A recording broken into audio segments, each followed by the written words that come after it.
ധർമ്മമാണ് വാസ്തവത്തിൽ ഇന്ത്യയുടെ ഒരു കീ കൺസെപ്റ്റ് എന്ന് പറയുന്നത്. അതിനുവേണ്ടിയായിരുന്നു ഇവിടെ ബ്രഹ്മചര്യം ഉണ്ടായത്. ധർമ്മം നിലനിർത്താൻ വേണ്ടിയിട്ടാണ് ഗൃഹസ്ഥാശ്രമം ഉണ്ടായത്. ശ്വാസം എടുക്കുന്നത് പോലും നമ്മൾ അറിയുന്നില്ല. വർത്തമാനം പറയുമ്പോൾ എങ്ങനെയോ അറിയാതെ വായു ഉള്ളിൽ കയറി പോകുന്നതാണ്. അതെ. അത് ഈ ജീവൻ നിലനിർത്താൻ വേണ്ടിയിട്ട് കഷ്ടപ്പെടുകയാണ്. ഈ ഒരു മനുഷ്യൻ്റെ ഉള്ളിലുള്ള മഹാഭാരതം നമ്മൾ കൊടുക്കുന്ന ചില സമയങ്ങൾ നമ്മളതിന് സ്പേസ് ആൻഡ് സമയം കൊടുത്താൽ ഓരോ മനുഷ്യനും അവൻ്റെ ഉള്ളിലത്തെ സൊല്യൂഷൻ ഉണ്ടായി വരുന്നത് തന്നെയാണ് നീലപടിച്ചെന്ന് ഞാൻ മനസ്സിലാക്കുന്നത്. അതെ അതെ അതെ. മഹാഭാരതത്തിൽ നമ്മൾ എപ്പോഴും പറയുന്നത് പോലെ എല്ലാ കാലത്തും മനുഷ്യൻ തമ്മിൽ പരസ്പരം തല്ലുകൂടിയിരുന്നത്, മനുഷ്യൻ പരസ്പരം വാതുവെച്ചിരുന്നത് മണ്ണിന് വേണ്ടിയും സ്ത്രീക്ക് വേണ്ടിയുമായിരുന്നു. അപ്പം അതുകൊണ്ട് അമ്മ പറയുന്ന ഒന്ന്, ഭഗവാന് പോലും ചിലപ്പോൾ നമ്മളുടെ കർമ്മത്തിൽ ഇടപെടേണ്ട ആവശ്യമില്ല. അത് ജീവിയുടെ കർമ്മം ചെയ്ത് അയാൾ പോകാൻ വേണ്ടിയിട്ടാണ്. അതുകൊണ്ട് മക്കൾ അതിൽ ആകുലപ്പെടരുത്. അയാൾ ഇറങ്ങിയത് അയാളുടെ ശരിക്കുള്ള സ്റ്റോപ്പിൽ തന്നെയാണ്. അതിറങ്ങിക്കോട്ടെ.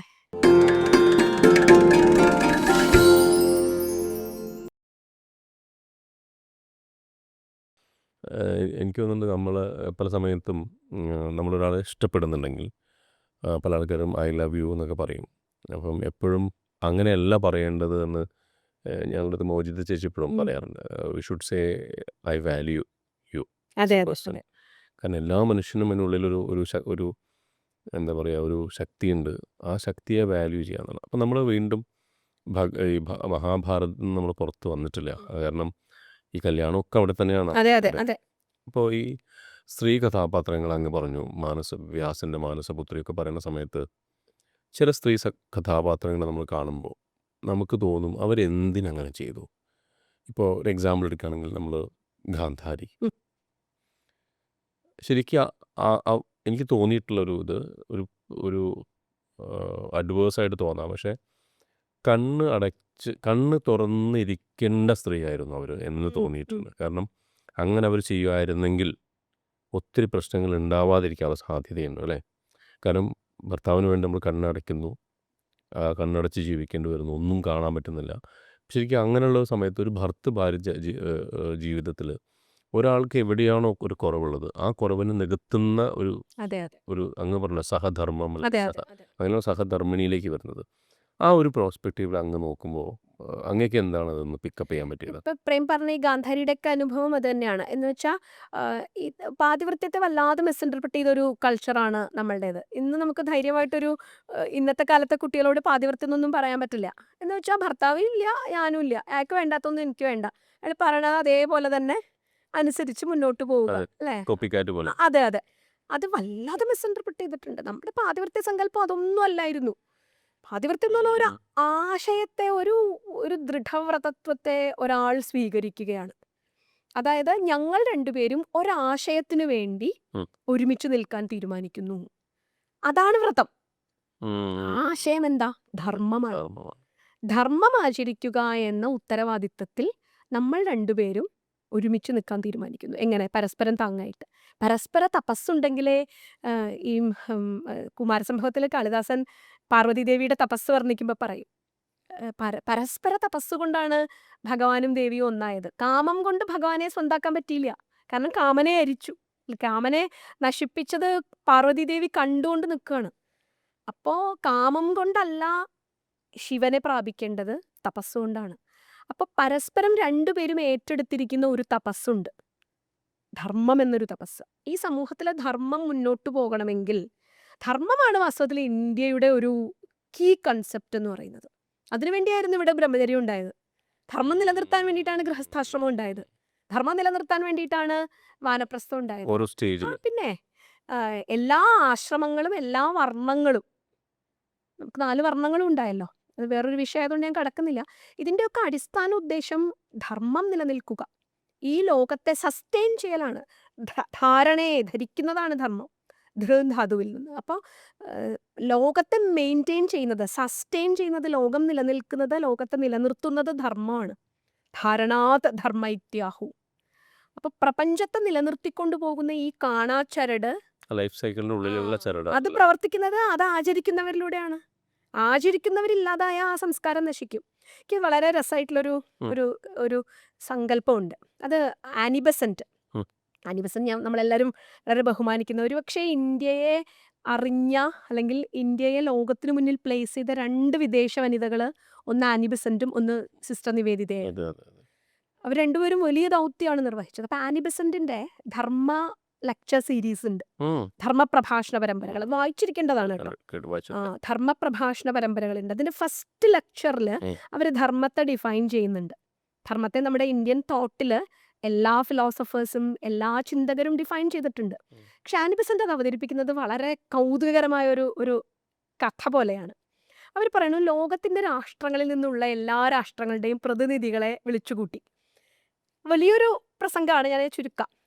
ആ പ്രതിനിധികളോട് നിങ്ങളുടെ നാടിൻ്റെ സംസ്കാരത്തെ മുഴുവനും ആറ്റിക്കുറുക്കിയ ഒരൊറ്റ വേർഡ് പറയാൻ കൽപ്പിച്ചത്രേ ആ ലോക സമ്മേളനത്തിൽ. ഇപ്പം സമ്മേളനത്തിലെത്തുന്ന പ്രതിനിധികൾ മുഴുവനും അതെ, അവരുടെ അവരുടെ എല്ലാ കൺസെപ്റ്റുകളെയും ഒരൊറ്റ വാക്കിൽ സംഗ്രഹിക്കണം. അപ്പോൾ എല്ലാവരും അത് വലിയ ബുദ്ധിമുട്ടാണ്. കാരണം ഇന്ത്യ എന്ത് ചെയ്യും? പ്രിസൈസിന്റെ അങ്ങേയറ്റം ഇന്ത്യ Everything വേദ, is- ഉപനിഷത്ത്, ദർശനങ്ങള്, വേദാംഗങ്ങള്, അതെ ഇതെല്ലാം കൂടി സംഗ്രഹിച്ചൊരു വാക്കിൽ പറയണം. അപ്പോൾ പല രാജ്യങ്ങളും അതിനെ മനോഹരമായി സംഗ്രഹിച്ചു. ഞാൻ ഒന്ന് രണ്ടെണ്ണം പറയാം. ഗ്രീക്ക് സംസ്കാരം അതിനെ സംഗ്രഹിച്ചത് ബ്യൂട്ടി എന്നായിരുന്നു. യൂറോപ്പ് അതിനെ പവർ എന്നായിരുന്നു. അവസാനം ഇന്ത്യയുടെ ഊഴമെത്തി. ഇന്ത്യ അതിനെ സംഗ്രഹിച്ചത് ധർമ്മം എന്നായിരുന്നു. എന്നിട്ട് അവർ ആ പാരഗ്രാഫ് അവസാനിപ്പിക്കുന്നത് dharma, that is India's word to the world. ഇന്ത്യക്ക് ലോക സംസ്കാരത്തോട് പറയാനുണ്ടായ ആശയത്തെ മുഴുവനും ഒരൊറ്റ വാക്കിൽ സമന്വയിച്ചാൽ അത് ധർമ്മം എന്നായിരിക്കും. ധർമ്മത്തിന് വേണ്ടിയാണ്, ധർമ്മസങ്കല്പമാണ്, അതിനെ വ്യാഖ്യാനിക്കാനാണ് വേദങ്ങൾ. വേദോ അഖിലോ ധർമ്മമൂലം, വേദം ധർമ്മമൂലമാണ്. ഇതിഹാസ പുരാണങ്ങൾ ധർമ്മത്തിന് വേണ്ടിയിട്ടുള്ളതാണ്. രാമൻ ധർമ്മത്തിൻ്റെ വിഗ്രഹവാനാണ്. മഹാഭാരതം ധർമ്മത്തിൻ്റെ ഉപന്യാസമാണ്. അപ്പം ധർമ്മത്തിനെ വിപുലീകരിക്കാനാണ് നമ്മളുടെ വർണ്ണധർമ്മ സങ്കല്പങ്ങളും ആശ്രമസങ്കല്പങ്ങളും ഒക്കെ ഇവിടെ ചിട്ടപ്പെടുത്തി കൊണ്ടുവന്നിട്ടുള്ളത്. ഭാരതത്തിനൊരു ജീവിത വ്യവസ്ഥ ചിട്ടപ്പെടുത്തിയിട്ടുണ്ടെങ്കിൽ അത് ധർമ്മം ആചരിച്ച് ജീവിക്കാനാണ്. അപ്പം പതിയും പത്നിയും ചേർന്ന് എടുക്കുന്ന ഒരു ഡിവൈൻ ഓത്ത്, അല്ലെങ്കിൽ ദിവ്യമായ ഒരു ഈ സപ്തപതി വെക്കില്ലേ, അതിൻ്റെയൊക്കെ ഒരുമിച്ച് നമ്മൾ ചെയ്യാൻ പോകുന്നത്, ഞാൻ മാത്രം ആചരിക്കുന്ന ധർമ്മം ചിലപ്പോൾ എനിക്ക് പിഴച്ചേക്കാം. അത്ര കാർക്കശ്യത്തോടെ മുന്നോട്ട് പോകേണ്ടതാണേ. അപ്പം അതുകൊണ്ട് എൻ്റെ ധർമാചരണത്തിന് നീയും എനിക്ക് തുണയായിരിക്കണം, നമുക്കൊരുമിച്ച്. അപ്പോൾ അവിടെ വരിക്കുന്നത് ധർമ്മത്തെയാണ്, ഒരു മൂല്യത്തെയാണ്, ഒരു വാല്യൂ സിസ്റ്റത്തെയാണ് രണ്ടുപേരും കൂടി ചേർന്ന് പരിപാലിക്കുക എന്ന ഉത്തരവാദിത്തം ഏറ്റെടുക്കുന്നത്. ഇത് പരസ്പരം സപ്പോർട്ടീവ് ആവുക. ഒരാൾക്കില്ലാത്തത് ഹയർ ലെവലിലേക്ക് പോകുന്ന ഒരു ബുദ്ധിമുട്ടാണ് നമ്മളിപ്പോൾ നേരത്തെ മഹാഭാരതത്തിൽ കണ്ടത്. അപ്പോൾ ഗാന്ധാരിയുടെയും ധൃതരാഷ്ട്രരുടെയും ഒക്കെ ജീവിത വ്യവസ്ഥയിൽ അവർ പതിവ്രതയായിരുന്നു ആ സ്ത്രീ എന്ന് പറഞ്ഞാൽ അവർ രണ്ടുപേരും ധർമ്മത്തിന് അധിഷ്ഠിതമായി ജീവിക്കാനുള്ള തീരുമാനമെടുത്തവരാണ്. അതെ. അപ്പോൾ ഒരു ഗാന്ധാരി എന്നല്ല, ഏത് സ്ത്രീയും, സ്ത്രീ കൂടുതൽ കണ്ണു തുറന്ന് ജീവിക്കേണ്ട കാലമാണിത്. തീർച്ചയായിട്ടും അല്ലെ? കണ്ണടക്കേണ്ട സ്ത്രീകളെ അല്ല നമുക്കിന്ന് ആവശ്യം. ഏത് ഭർത്താവിന് വേണ്ടിയായാലും ഭർത്താവിന് കൂടി താൻ കണ്ണായിരിക്കണം എന്ന് അവർ ധരിക്കണ്ടേ. അപ്പോൾ ഗാന്ധാരി വലിയ മാതൃത്വത്തിൻ്റെ, ആശയത്തിൻ്റെ, ആദർശത്തിൻ്റെ ഒക്കെ ആൾരൂപമായ ധീരയായ ഒരമ്മയാണ്. വ്യാസന്റെ സൃഷ്ടിയല്ലേ എന്ത്? ധീരയായ ഒരമ്മയാണ്. യഥോധർമ്മ തഥോ ജയ എന്ന് പറയാൻ ധൈര്യമുണ്ടായ ഒരമ്മയാണ്, യോഗ്യതയുള്ള അമ്മയാണ്. പക്ഷേ അവർ ആ കുട്ടികളുടെ ജീവിതത്തിന്റെ കാൽവയ്പുകളിലൊന്നും ധർമ്മം അവരെ ആചരിപ്പിച്ചിട്ടില്ല. എന്നിട്ട് പിന്നെ അവസാന കാലത്ത് ധർമ്മമേ ജയിക്കൂ എന്ന് പറയുന്നതിൽ വൈവിധ്യം വളരെ വലുതാണ്. അപ്പോൾ ഗാന്ധാരിയെ നമ്മൾ മനസ്സിലാക്കേണ്ടത്, ഇന്നത്തെ കാലത്തും ഇതുപോലെ കണ്ണു കെട്ടിയ, ഒന്ന് ജന്മനാ അന്ധനായ അച്ഛൻ മക്കളെ ധർമ്മമാർഗത്തിലേക്ക് കൊണ്ടുവരികയേയില്ല. മറ്റൊന്ന് ആന്ധ്യം വഹിച്ച, ആന്ധ്യം ഏറ്റെടുത്ത അമ്മ. ഇത് രണ്ട് കണ്ണു കാണാത്ത ആൾക്കാർ ഒരു മക്കളായി. മഹാഭാരതം ഒരു കാലത്തിന്റെ കഥയല്ലല്ലോ. ശശി തരൂരൊക്കെ ദ ഗ്രേറ്റ് ഇന്ത്യൻ സ്റ്റോറിയൊക്കെ എഴുതിയപ്പോഴും നമ്മളത് കൗതുകത്തോടെ വായിച്ചത്. മഹാഭാരതം എല്ലാ കാലം, അതുകൊണ്ടാണ് ഇന്നും മഹാഭാരതത്തിന് ഇന്റർപ്രിട്ടേഷൻസ് ഉണ്ടാവുന്നത്. മഹാഭാരതം എല്ലാ കാലത്തും മനുഷ്യ മനസ്സുകളിൽ സംഭവിച്ചുകൊണ്ടിരിക്കുന്ന കഥയാണ്. അപ്പോൾ ജന്മനാ കണ്ണടച്ച ഒരച്ഛൻ്റെയും ബോധപൂർവം കണ്ണടച്ച ഒരമ്മയും, അച്ഛനും അമ്മയും എന്ന് പറഞ്ഞാൽ ഒരു വ്യക്തിയെ ലോകത്തേക്ക് കൊണ്ടുവരുന്ന രണ്ട് ആശയങ്ങൾ. അവർ വളർത്തിയ നൂറ്റവർ. അതുകൊണ്ട് പ്രത്യേകത, അവരൊറ്റ മനസ്സാ. ഒരു ഗർഭത്തിൽ നിന്നാണ് വന്നത് എന്ന് പറയുന്നില്ലേ? വ്യാസനെ മുഴുവനും ഇതുപോലെ എന്താ ഈ കൃഷ്ണൻ അർജുനന് കൊടുത്ത ഒരു ദിവ്യചക്ഷുസില്ലേ, ഉം. അതെന്തൊരു വലിയ പ്രതീക. ഉം. കാരണം ഇതിനെ ഞാൻ എപ്പോഴും പറയില്ലേ, ഇതിലൊരു ഭാരതത്തിനൊരു അവധൂത സ്വഭാവമുണ്ട്. ഇത് പുറമേ കാണിക്കുന്ന അല്ല സംസ്കാരം അല്ല അത് ഉള്ളിലുള്ളത്. ഉള്ളത്. അപ്പൊ പുറമേ കഥയുടെ രൂപത്തിൽ മനോഹരമായി വച്ചിരിക്കുന്ന ഒരാശയത്തെ, അതിനെ നമ്മുടെ ചിന്ത കൊണ്ട് അന്തർ സാധ്യതകളെ മനസ്സിലാക്കാനാണ് ഈ മനസ്സിലാക്കാനാണ് ദിവ്യചക്ഷുസ്. അതിപ്പോൾ പല ആൾക്കാരും ജോർജ് ഓർവെലിൻ്റെ പല ബുക്കുകളും അതെ വായിച്ചു കഴിഞ്ഞാൽ ഇപ്പം കമ്മ്യൂണിസത്തിനെതിരായിട്ട് എഴുതിയ ബുക്ക് കമ്മ്യൂണിസം കുട്ടി വാഴുന്ന കാലത്ത് എഴുതുന്നു, പക്ഷെ അത് വായിക്കുന്ന ആൾക്കൊരു പന്നിയുടെ കഥയായിട്ട് തോന്നും. അതെ അതെ അതെ പക്ഷെ ഒ വി വിജയനൊക്കെ അങ്ങനെ അതെ അത് കൂട്ടി വായിച്ചാൽ അതിൻ്റെ ഉള്ളിൽ കിടക്കുന്ന ആക്ഷേപഹാസ്യമല്ല ഞാൻ പറഞ്ഞത്, ആക്ഷേപിക്കുന്നതിൻ്റെ ഒരു വലിയൊരു അതെ ഹയർ ലെവൽ ഓഫ് ക്രിറ്റിസിസം അതിനുള്ളിൽ കാണാം. അത് വായിച്ചെടുക്കുമ്പോഴാണ് അതറിയുന്നത്. അപ്പൊ എനിക്ക് തോന്നുന്നു ഒരർത്ഥത്തിൽ മഹാഭാരതം ഒരു കഥ പറഞ്ഞു പോകുന്ന അതിന്റെ ഒരു ബാഹ്യ ഘടകവും, അതിനുള്ളിൽ ഓരോ രാജ്യത്തും ഓരോ സംസ്കാരത്തിലും ഓരോ മനസ്സിലും ഓരോ ദിവസവും സംഭവിച്ചു കൊണ്ടിരിക്കുന്ന ഈ അന്ധന്റെ പുത്രൻ എന്ന് പറയുന്നത് ഒരു വലിയ പ്രതീകമാണ്. ഒറ്റ ഗർഭത്തിൽ നിന്നുണ്ടായ മക്കൾ, ഒറ്റ മനസ്സാണ്. എന്തിനെ സംബന്ധിച്ച്? അധികാരം. ആ അമ്മ ഗർഭത്തെ നിർബന്ധപൂർവ്വം പ്രസവിപ്പിക്കുകയായിരുന്നു. അപ്പൊ അധികാര കൊതിയുടെ ഗർഭമാണ് അവര് ഉള്ളിൽ വഹിച്ചുകൊണ്ടിരുന്നത്. അപ്പൊ അപ്പുറേ യുധിഷ്ഠിരൻ ജനിച്ചു എന്നറിഞ്ഞപ്പോ അവർ ആ ഗർഭത്തെ തള്ളി പ്രസവിപ്പിച്ചു. അപ്പൊ അധികാര കൊതിയുടെ കാര്യത്തിൽ നൂറ്റവർക്കൊറ്റ മനസ്സാണ്. ഒരാളേ ഉള്ളൂ അവര്. ദുര്യോധനാദികൾ ഒറ്റയാളേ ഉള്ളൂ, ഒറ്റ മനസ്സേ ഉള്ളൂ അവർക്ക്. അപ്പോൾ നമുക്ക് പലപ്പോഴും ഈ ധർമ്മം അധർമ്മം എന്നൊന്നും വേർതിരിച്ച് എടുക്കാനാവാത്ത വിധത്തിൽ കോംപ്ലിക്കേറ്റഡ് ആണ് ധർമ്മം. തിരിച്ചറിയാൻ പറ്റില്ല. അതന്നെയാ മഹാഭാരതം സൂചിപ്പിക്കുന്നത്. ഇത് ധർമ്മമോ? രാമായണത്തിൽ നമുക്ക് ഈ പ്രശ്നമില്ല. രാമായണത്തിൽ നമുക്ക് രാമപക്ഷവും രാവണപക്ഷവും കൃത്യമായി മനസ്സിലാവും. പക്ഷേ മഹാഭാരതത്തിൽ ഇത് ധർമ്മമോ? ഇത് ധർമ്മമോ? ഇത് ചെയ്യാമോ? നമ്മൾ കർണന്റെ കൂടെ നമ്മൾ മനസ്സുകൊണ്ട് പോവും. നമ്മൾ ഭീഷ്മരുടെ വേദനകളിൽ, ഭീഷ്മരുടെ ധർമ്മസംഘടനകളിൽ നമ്മൾ പെട്ടുപോകും. ഏറ്റവും വലിയ ധർമ്മത്തിന്റെ തിയറട്ടീഷ്യനായിരുന്നു ഭീഷ്മര്. പക്ഷെ നിസ്സഹായനായിപ്പോയി. അത്ര നിസ്സഹായതകൾ നമ്മുടെ ജീവിതത്തിൽ അനുഭവിക്കുമ്പോഴാണ് മഹാഭാരതം ഇന്നും ഓരോ രാഷ്ട്രങ്ങളിലും സംഭവിച്ചുകൊണ്ടിരിക്കുന്നു എന്ന് മനസ്സിലാണ്. അപ്പം മഹാഭാരതത്തിന്റെ ഒരു പ്രത്യേകത, അതിൽ ആശയങ്ങളെ വീണ്ടും വീണ്ടും വായിച്ചെടുക്കുന്നതിനുള്ള അനേക സാധ്യതകൾ. കൃഷ്ണനും അതുപോലെ തന്നെ. നേരത്തെ ഈ പറഞ്ഞ ഒരു പ്രകൃതിയുടെ ഒക്കെ പറഞ്ഞില്ലേ, വ്യാസൻ ഒരു വേള ആകുലതയോടെ മഹാഭാരതത്തിൽ പറയുന്ന ഒരു സങ്കല്പമുണ്ട്. അത് നമ്മളെയൊക്കെ ഭയപ്പെടുത്തുന്ന ഒരു ചിന്തയാണ്. വ്യാസൻ പറയുന്നത് അതിക്രാന്ത സുഖാകാല പര്യുപസ്ഥിത ദാരുണ ശ്വ പാപിഷ്ട ദിവസ പൃഥിവീ ഗതയൗവന. ഈ വരി മാത്രം മതി പൊള്ളിക്കാൻ നമ്മളെ. ഭൂമിയുടെ സുഖകാലം പോയി മറഞ്ഞിരിക്കുന്നു. ഇനി ദാരുണമായ കാലമാണ് വരാനിരിക്കുന്നത്. ഏറ്റവും അവസാനത്തെ വരി എന്താ അറിയോ? പൃഥിവീ ഗതയൗവന. അമ്മയുടെ യൗവനകാലം കഴിഞ്ഞു കുഞ്ഞുങ്ങളെ. അമ്മ വയസ്സാവുക എന്ന് പറഞ്ഞാൽ നമുക്കൊക്കെ ഏറ്റവും സങ്കടമുള്ള കാര്യമല്ലേ അത്? ഭൂമി പ്രകൃതി മാതാവിന്റെ യൗവനകാലം അവസാനിച്ചിരിക്കുന്നു. ഇനി വരാനിരിക്കുന്നത് വാർദ്ധക്യത്തിന്റെ നാളാണ് അമ്മയ്ക്ക്. പ്രകൃതി സംരക്ഷണത്തെക്കുറിച്ച് ഇത്രയും ആഴത്തിൽ വേറെ എന്ത് ചിന്തയുണ്ട്? വാർദ്ധക്യത്തിലെത്തുന്ന അമ്മയെ സംരക്ഷിക്കണം. അപ്പൊ പൃഥിവീ ഗതയൗവന എന്നുള്ള വേദവ്യാസന്റെ പ്രയോഗം തിരോധാനം, അനുഗ്രഹം, ആ ഒരു സൈക്കിളിലേക്കാണ് ഭൂമി തന്നെ അതല്ലേ സൂചിപ്പിക്കുന്നത്. സുഷുപ്തിയിലേക്ക് പോയി പ്രകൃതി തിരിച്ചു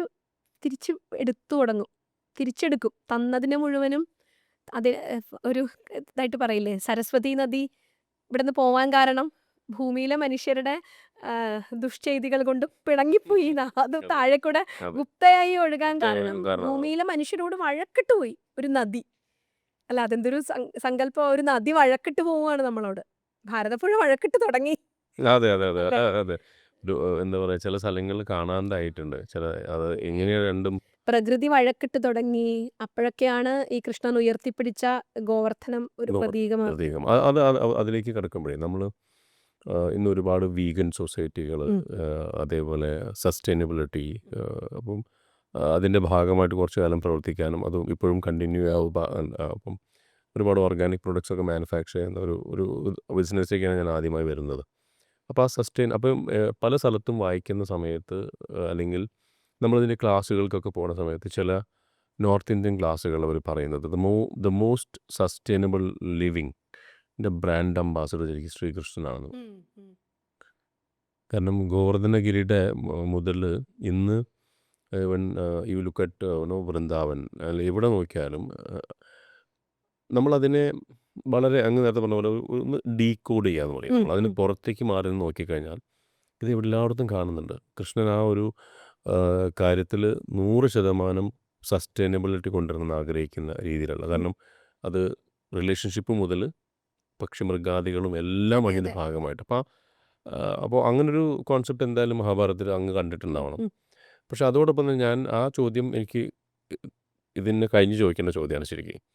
തൊട്ട് മുന്നേ എനിക്ക് മനസ്സിൽ വന്നത് അങ്ങൊരു എവിടെയൊരു പ്രഭാഷണം ഞാൻ അങ്ങനെ കേൾക്കുന്ന സമയത്ത് ഒരു മതയാന ഓടിച്ചിട്ട് ഒരു ഒരു ഒരു ഒരു നമ്മൾ പറയും പൊട്ടക്കിണറിലേക്ക് തള്ളിവിട്ട, അതെനിക്കിപ്പോഴും ഈ ചക്ഷു ശ്രവണമാതൃദ്വരം ആ ഒരു കോൺസെപ്റ്റ് ഉണ്ടല്ലോ, അതേപോലെ ഇത് തന്നെയല്ലേ നമ്മുടെ ജീവിതം അല്ലേ? നമുക്ക് ഇതൊക്കെ ഉണ്ടെങ്കിലും അങ്ങ് പറയുന്ന പോലെ സമാധാനമായി ജീവിക്കേണ്ടി വരുന്ന സമയത്തും നമ്മൾ ചുറ്റുവട്ട് നടക്കുന്ന സമൂഹത്തിൽ നടക്കുന്ന പ്രശ്നങ്ങൾ, നമ്മൾ കുടുംബത്തിലുണ്ടാവുന്ന പ്രശ്നങ്ങൾ, അപ്പോഴാ തേൻ്റെ കഥയും പറയുന്നുണ്ട്. അത് ആ വ്യാസന്റെ ഒരു സങ്കല്പം അതെ, അത് ആ ഒരു സങ്കല്പം അത് ശരിക്കും കുറച്ചും കൂടി ഡീകോഡ് ചെയ്യാൻ പറ്റുകയാണെങ്കിൽ അങ്ങ് ആ ഒരു സന്ദർഭം ഒന്ന് എക്സ്പ്ലെയിൻ ചെയ്യാം. അതായത് വ്യാസൻ നമ്മളെപ്പോഴും പറയണ പോലെ വ്യാസൻ ജീവിതത്തെയാണ് നമ്മുടെ മുമ്പിൽ വരച്ചു കാട്ടിയത്. ഈ മതയാനയോട് തന്നെയാണ് മനുഷ്യന്റെ മനസ്സിനെ ഉപമിക്കുന്നത്. അതായത് ഏറ്റവും അവസാനത്തെ നിമിഷത്തിലും ഈ ഭോഗങ്ങൾ അനുഭവിച്ച് മതിവരില്ല ഭഗവാനെ എനിക്ക് എന്ന് അർജുനൻ പറയില്ലേ. ഈ ലോകത്തിലെ എല്ലാ സൗഭാഗ്യങ്ങളും എൻ്റെ മുമ്പിൽ കൊണ്ടുവന്ന് തന്നാലും ഞാൻ എൻ്റെ ഇന്ദ്രിയങ്ങളെ ചുട്ടുപൊള്ളിക്കുന്ന ചൂടിൽ നിന്നും മതി എന്ന് ഞാൻ പറയില്ല.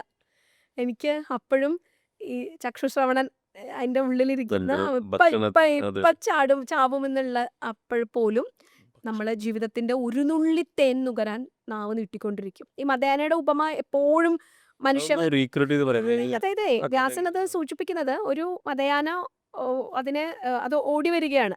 മതയാനയുടെ ഒരു മനുഷ്യനെ ഓടിച്ചിടുകയാണ്. ആ മനുഷ്യൻ ആകെ വിവശനായി, അയാൾ കാട്ടിലേക്ക് കയറിപ്പോയി. ആന പിന്നാലെ ഓടുന്നു. അയാൾ കാട്ടിലെ ഒരു പൊട്ടക്കിണറ്റിലേക്ക് വന്ന് വീഴുകയാണ്. അപ്പൊ ഈ പൊട്ടക്കിണർ കുറെ കാലമായിട്ട് വേസ്റ്റ് ഒക്കെ കൊണ്ടിട്ട് അതിൽ നിറയെ ചെടികളൊക്കെ വളർന്നുണ്ട്. അതിൽ താഴെ ആഴം പോലും അറിയാൻ പറ്റുന്നില്ല. അപ്പൊ ആഴത്തിലേക്ക് ഇയാൾ വീഴുമ്പോൾ ആഴത്തിൽ കിടക്കുന്നത് മുഴുവനും ഇതിനു മുമ്പും അതിൽ വീണ് ചത്ത ജീവികളുടെ അവശിഷ്ടങ്ങള്, അസ്ഥികൂടങ്ങള്, കുപ്പിച്ചില്ലുകളൊക്കെയാണ്. ഇയാള് വീണതും ഇയാൾ ഈ കുറേ ചെടിപ്പടർപ്പുകൾക്കുള്ളിൽ കൂടെയാണ്, വള്ളിച്ചെടികൾക്കുള്ളിൽ കൂടെയാണ് അതിൽ താഴേക്ക് വീണത്. അപ്പൊ താഴേന്ന് ദുർഗന്ധം വമിക്കുന്നുണ്ട്. താഴേന്ന് ഇങ്ങനെ ആ ദുർഗന്ധം മുകളിലേക്ക് പൊങ്ങി വരുന്നു. മുകളിലത്തെ അവസ്ഥയോ, ഇയാൾ വീണ ആ ഒരു ആയാസത്തില് ഇയാളുടെ കാലൊരു വള്ളിയിൽ ചുറ്റി ഇയാൾ തല കീഴ്ക്കാൻ തൂക്കനെ നിൽക്കുകയാണ്. അപ്പൊ ഇയാൾ വീണ ആയാസത്തിൽ ആ പൊട്ടക്കിണറ്റിലുണ്ടായിരുന്ന ഒരു തേനീച്ചക്കൂട് പൊട്ടി. അപ്പൊ തേനീച്ചകൾ 4 പാടും അയാളെ ആക്രമിക്കുന്നു. താഴെ ദുർഗന്ധം വമിക്കുന്ന കിണറ്, തിരിച്ചു മുകളിലേക്ക് പോകാൻ വയ്യ, ആന ചിഹ്നം വിളിച്ച് നിൽക്കുകയാണ്. അപ്പം മുകളിലും 4 ഭാഗത്തു നിന്ന് കുത്തുന്ന തേനീച്ചകള്, താഴെ ഈ അസ്വസ്ഥത. അതിലൊക്കെ ഏറ്റവും വലിയ ട്രാജഡി, ഇയാള് ഇയാൾ താഴേക്ക് വീഴുമ്പോൾ ഒരു വള്ളിയിൽ ചുറ്റിട്ടാണ് താഴെ വീഴുന്നത്. ആ വള്ളിപ്പടർപ്പുകള്, ഇയാൾ തൂങ്ങി നിൽക്കുന്ന വള്ളി 2 എലികൾ ചേർന്ന് കരണ്ടുകൊണ്ടിരിക്കുകയാണ്. ഇപ്പൊ വിടും. ആ എലിയെ വ്യാസൻ വർണ്ണിക്കുന്നത് കറുപ്പും വെളുപ്പുമുള്ള 2 എലികൾ എന്നാണ്, രാവും പകലും. അപ്പോൾ ഓരോ ദിവസവും നമ്മൾ ഇങ്ങനെ ഇതിനുള്ളിലാണ് മനുഷ്യൻ ജീവിക്കുന്നത്. അറിയില്ല. അപ്പൊ അയാള് ചെയ്യുന്നത് ഈ തേനീച്ചക്കൂട് പൊട്ടിയിട്ട് മുകളിൽ നിന്നും തേൻ ഓരോ തുള്ളിയായി താഴേക്ക് വീഴുന്നുണ്ട്. ഈ എലി കരളുന്ന താളത്തിൽ ഇതിങ്ങനെ അങ്ങോട്ടും ഇങ്ങോട്ടും പതുക്കെ ആടും. അപ്പൊ ഒരായാസത്തിൽ ആട്ടം ഇങ്ങോട്ട് വരുമ്പോൾ ഒരു തുള്ളി തേൻ അയാളുടെ നാവിൽ വീഴും. അതയാൾ നുകരും. അപ്പോ ജീവിതത്തിന്റെ മധു നുകരാൻ ഇത്രയും സങ്കീർണതകൾക്കുള്ളിലാണ് ആധുനിക മനുഷ്യന്റെ അവസ്ഥയെ സൂചിപ്പിക്കാൻ എക്കാലത്തെയും പ്രസക്തമായ ഒരു പ്രതീകമാണ്. എന്നാലും ആ മധു നുകരാനുള്ള അവന്റെ മോഹം ഒരിക്കലും തീരില്ല. അപ്പൊ ഇങ്ങനെ ഓടിക്കൊണ്ടിരിക്കുന്ന മനുഷ്യനോടാണ് ഒന്ന് നിൽക്കൂ, ഒന്ന് ശ്വാസം എടുക്കൂ, ശ്വാസം എടുക്കുന്നത് പോലും നമ്മൾ അറിയുന്നില്ല. വർത്തമാനം പറയുമ്പോൾ എങ്ങനെയോ അറിയാതെ വായു ഉള്ളിൽ കയറി പോകുന്നതാണ്. അതെ. അത് ഈ ജീവൻ നിലനിർത്താൻ വേണ്ടിയിട്ട് കഷ്ടപ്പെടുകയാണ്. എങ്ങനെയൊക്കെയോ ഈ ജീവൻ നിലനിർത്താൻ വേണ്ടി അറിഞ്ഞുകൊണ്ട് ശ്വാസം പോലും നമ്മൾ എടുക്കുന്നില്ല. അങ്ങനെയുള്ള ലോകത്തിലാണ് ഒന്ന് ഈ പ്രാർത്ഥനയും നമ്മൾ അങ്ങ് പറഞ്ഞല്ലോ, പ്രാർത്ഥനയും പിന്നെ ഒരു അർത്ഥന. അർത്ഥന. പ്രാ എന്നുള്ളത് അതിൽ അതെ, പ്രാമാറ്റം അർത്ഥന. അപ്പം ചില സാഹചര്യങ്ങളിൽ നമ്മൾ പ്രാർത്ഥിക്കാതെ നിൽക്കുന്ന അവസ്ഥയാണ്. അപ്പം അത് ഇവൻ മഹാഭാരതത്തിലേക്ക് നമ്മൾ കിടക്കുകയാണെങ്കിൽ വസ്ത്ര ആക്ഷേപം നടക്കുന്നു അല്ലേ? അത് വല്ലാത്തൊരു സീനാണത്. പക്ഷെ അവിടെ ഒരു പരിധി കഴിഞ്ഞിട്ടാണ് ഞാൻ എപ്പോഴും ആലോചിക്കുന്നൊരു കാര്യമാണ്. പല സ്ഥലങ്ങളിലും ഇതിന് ഡിസ്കഷൻസ് നടക്കാറുണ്ട്. പല ആൾക്കാരും പല ഇൻ്റർപ്രിറ്റേഷൻ പറയാറുണ്ട്. ഇതൊക്കെ നടന്നിട്ടും കൃഷ്ണൻ എന്തുകൊണ്ട് ടൈംലി അപ്പിയർ ആയില്ല? ഓക്കെ. അല്ലെങ്കിൽ ഇങ്ങനൊരു ചൂതാട്ടം കൃഷ്ണൻ എന്തുകൊണ്ട് പ്രോത്സാഹിപ്പിച്ചു അല്ലേ? അത് പല ആൾക്കാരും പറയുന്നു അത് കൃഷ്ണനോട് കളിക്കാൻ യുധിഷ്ഠിരന് പറയാമായിരുന്നു. ഇത് പറയാൻ കാരണം വെച്ചാൽ അങ്ങിപ്പോൾ നേരത്തെ വ്യാസ മഹർഷിയുടെ ഒരു എക്സാമ്പിൾ പറഞ്ഞു അല്ലേ? ഒരു കുളത്തിലേക്ക് പോകുന്ന ഒരു അതെ അതെ മനുഷ്യൻ അതാരുടെ കഥയായിരുന്നു? അത് അത് വ്യാസൻ പറഞ്ഞിട്ടുള്ള ഉപകഥയാണ്. അത് ഈ ഒരു സാഹചര്യം പോലെ തന്നെയല്ല അവിടെ ഉണ്ടായിരുന്നു. കാരണം രണ്ട് തെറ്റുകൾ, ഒരു ശരിയും ഒരു തെറ്റൂടെ നടക്കുന്ന സമയത്ത് ഹി വാസ് ആക്ച്വലി ഔട്ട്സൈഡ് അല്ല, ഫുള്ളി ഔട്ട്സൈഡ് ഉണ്ട്, പുറത്ത്. അതെ ഈ പ്രപഞ്ച ലോകം അതിന്റെ കർമ്മം ചെയ്ത് തീർക്കാനാണ് ഇവിടേക്ക് നമ്മൾ വരുന്നത് അല്ലെ? കർമ്മം നമുക്ക് ചെയ്യാനുള്ളത് ചെയ്ത് തീർത്ത് പോവാനാണ് വരുന്നത്. അത് യുധിഷ്ഠിരനായാലും അർജുനനായാലും അയാൾ ഇവിടെ വന്ന് അയാളുടെ പണിയെടുത്ത് പോണം. ഈ ജനന മരണ സർക്കിളിന്റെ ഉള്ളിൽ കിടന്ന് അയാളുടെ പണിയെടുത്ത് പോണം. അയാൾക്ക് അയാളുടെ കർമ്മം ചെയ്ത് അയാൾക്ക് ഇവിടുന്ന് തിരിച്ചു പോകാനുള്ള ഒരു സ്പേസ് ഉണ്ടാക്കി കൊടുക്കുന്നതാണ് ഈ യൂണിവേഴ്സ് ചെയ്യുന്ന പ്രവൃത്തി അല്ലെ? കർമ്മങ്ങൾക്ക് വിളഭൂമിയാകിയ പുണ്യദേശം എന്നൊക്കെ പറയുന്നത് പോലെ അയാൾക്ക് അയാളുടെ പ്രവൃത്തി എടുത്തു പോകാനുള്ള ഒരു സ്പേസ് ആണ് ഈ പ്രപഞ്ചം ഉണ്ടാക്കി കൊടുക്കുന്നത്. അതിൽ ഒരിക്കലും വേറൊരാൾ ഇടപെടില്ല. അത് ഒരു ദൈവികമായ ഇടപെടൽ അവിടെ ഭഗവാൻ നടത്തില്ല. അയാളുടെ കർമ്മം എടുത്തു പോട്ടെ, അയാളുടെ കർമ്മം ചെയ്തു പോട്ടെ, അയാളുടെ കർമ്മം അത് നിർത്തി ആ കർമ്മം പോട്ടെ. അതാണ് ഒരുപക്ഷെ അഭിമന്യു കൊല്ലപ്പെടുമെന്ന് അറിഞ്ഞിട്ട് കൂടി, വളരെ ചെറുപ്പക്കാരനായിരുന്നു അഭിമന്യു, കൊല്ലപ്പെടുമെന്ന് അറിഞ്ഞിട്ട് കൂടി ഭഗവാൻ ആ ജീവികൾ വന്ന് കർമ്മം ചെയ്ത് തിരിച്ചു പോവുക എന്നുള്ള പ്രക്രിയയിൽ നിന്നും ഭഗവാൻ മാറി നിൽക്കുന്നു.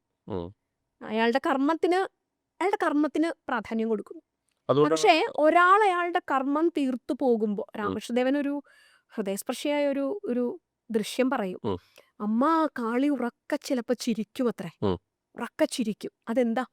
ഒരു ജീവൻ ഇങ്ങനെ കിടന്ന് കറങ്ങുകയാണ്, ഇതിൻ്റെ ഉള്ളിൽ തന്നെ കിടന്ന് കറങ്ങിക്കൊണ്ടിരിക്കുക. ഈ ചില ഉറുമ്പുകളൊക്കെ ബക്കറ്റിന്റെ ചുറ്റും കറങ്ങണ കണ്ടിട്ടില്ലേ? അവൻ എവിടെയോ പോവാന്നാ വിചാരിച്ചേക്കണേ, പക്ഷെ അവൻ ആ ബക്കറ്റിന് ചുറ്റും കറങ്ങിക്കൊണ്ടിരിക്കണേ. അപ്പോൾ ഒരു ജീവൻ ഈ കെട്ട് പൊട്ടിച്ച് ഇവിടെ നിന്നും പുറത്തേക്ക് വരുമ്പോൾ അമ്മ ഉറക്ക കൈകൊട്ടി ചിരിക്കും. അതാ ഒരാള് അറിഞ്ഞ് തിരിച്ചു വരുന്നുണ്ട്. ഈ കെട്ട് പിടിച്ചു അവൻ. ഗുരു വരുന്നത് അതിനു വേണ്ടിയിട്ടാണ്, കെട്ട് പിടിക്കാൻ നമ്മളെ ഒന്ന് സപ്പോർട്ട് ചെയ്യുക. വിട്ടാലും വിടുവാൻ കഴിഞ്ഞിടുകയില്ല ആശാശതം ക്ലേശതം, കിട്ടാറാക്കുക വാദമന്ദിരപതേ നിൻ ദർശനം കർശനം എന്ന് കവി എഴുതിയതുപോലെ, വിട്ടാലും വിടാൻ പറ്റാത്തതുപോലെ അതല്ലേ ഈ ഉർവാരുഹമിവ ബന്ധനാത്. അത് കൂടുതൽ ബന്ധനത്തിൽ ഇങ്ങനെ പെട്ടുകൊണ്ടിരിക്കുമ്പോൾ ആ ജീവി അറിയുന്നില്ല അവൻ ഈ ബന്ധനത്തിൽ നിന്നാണെന്ന്. അവൻ അവിടെ നിന്ന് ഒരു വിധത്തിൽ പൊട്ടിച്ച് ചാടുമ്പോൾ അമ്മ ഒരുത്തൻ അവന്റെ കർമ്മം ഭേദിച്ചു പുറത്തു വന്നു. അപ്പൊ ഈശ്വരനോ ഗുരുവോ ആരായാലും അതിനൊന്ന് സപ്പോർട്ട് ചെയ്യും. പക്ഷെ അവൻ അവന്റെ കർമ്മം ചെയ്ത്. എനിക്കൊരു അനുഭവം ഉണ്ട്. എൻ്റെ ഒരു വളരെ അടുത്ത ബന്ധു വളരെ പെട്ടെന്ന് മരണപ്പെട്ടു.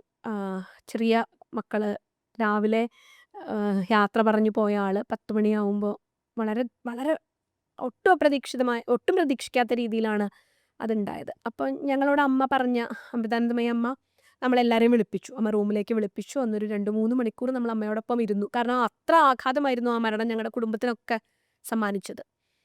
അപ്പം അമ്മ അന്ന് ഒരു സംഭവം, അമ്മ പറഞ്ഞു, നമ്മളൊക്കെ ഒരു ബസ്സിൽ ടിക്കറ്റ് എടുത്തിട്ടാണ് ഈ ബസ്സിൽ കയറിയത്.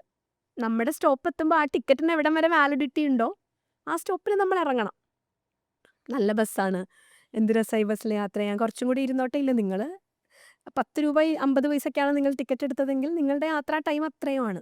പക്ഷെ ഇറങ്ങുമ്പോൾ നമ്മൾ ആകുലപ്പെടേണ്ട കാര്യമില്ല. കാരണം നമ്മുടെ സ്റ്റോപ്പിലാണ് ഇറങ്ങണത്, നമ്മുടെ വീട്ടിലേക്കാണ് നമ്മൾ ഇറങ്ങിയിരിക്കുന്നത്. അപ്പം അതുകൊണ്ട് അമ്മ പറയുന്ന ഒന്ന്, ഭഗവാന് പോലും ചിലപ്പോൾ നമ്മളുടെ കർമ്മത്തിൽ ഇടപെടേണ്ട ആവശ്യമില്ല. അത് ജീവിയുടെ കർമ്മം ചെയ്ത് അയാൾ പോകാൻ വേണ്ടിയിട്ടാണ്. അതുകൊണ്ട് മക്കൾ അതിൽ ആകുലപ്പെടരുത്. അയാൾ ഇറങ്ങിയത് അയാളുടെ ശരിക്കുള്ള സ്റ്റോപ്പിൽ തന്നെയാണ്. അത് ഇറങ്ങിക്കോട്ടെ.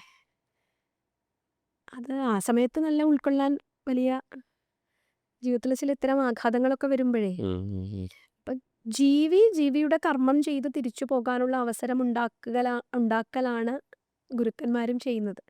പക്ഷെ കെട്ടുപൊട്ടിക്കാനുള്ള വഴി പറഞ്ഞു തരും.